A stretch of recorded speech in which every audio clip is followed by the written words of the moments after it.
¿En qué contexto se está llevando a cabo este proceso, a tu juicio? Bueno, yo creo que el hecho de que haya habido alternancia en el órgano ejecutivo y que haya entrado un partido bastante diferente, digamos, al anterior, también está como un factor importante funcionario, bueno, como el mismo ministro de Obras Públicas o la ministra de Salud, que tienen una trayectoria de promoción de estos temas y de denuncia de irregularidades.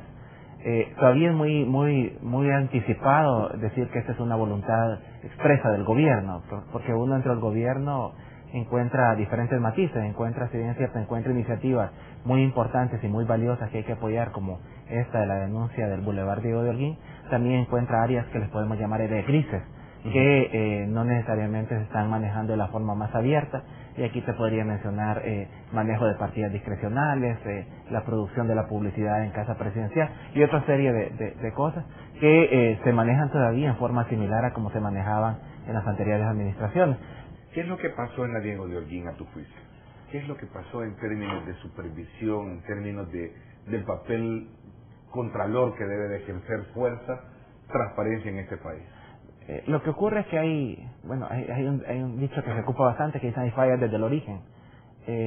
Por ejemplo, cuando hay préstamos que vienen al país que obligan al Estado a contratar con empresas solo de un determinado, del país de origen del dinero.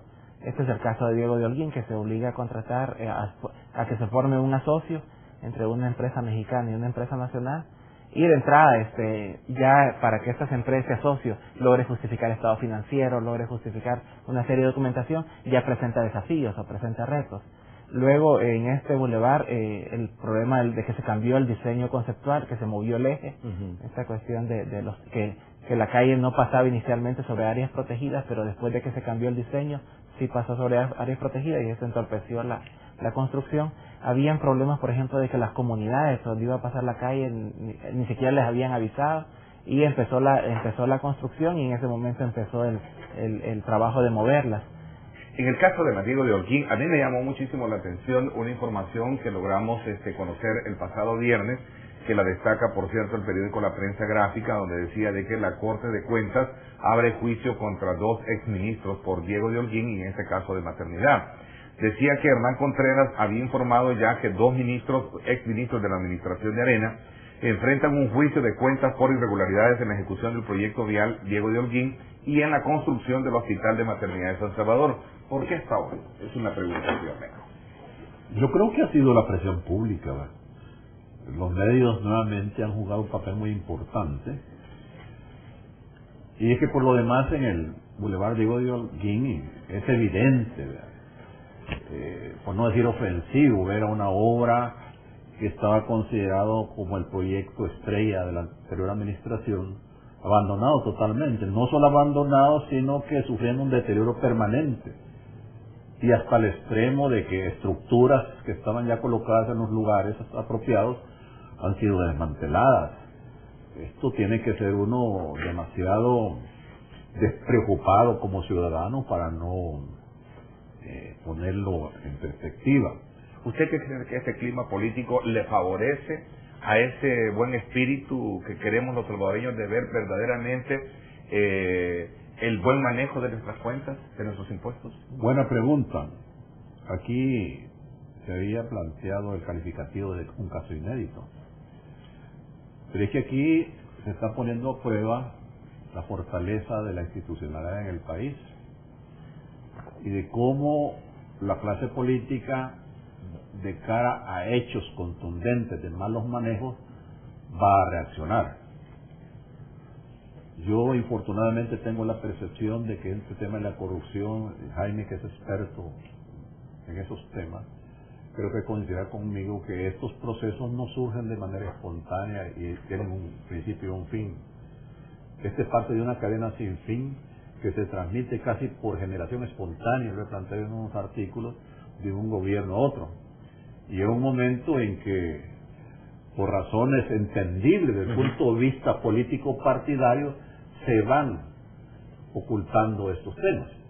¿Qué se puede esperar en este caso del papel ejemplarizante que debe de tener el fiscal general de la República, a quien en los últimos días muchos sectores no han dejado de estarlo viendo con cierta cautela, sobre todo por el papel bastante escurridizo que ha manejado desde que asumió el poder.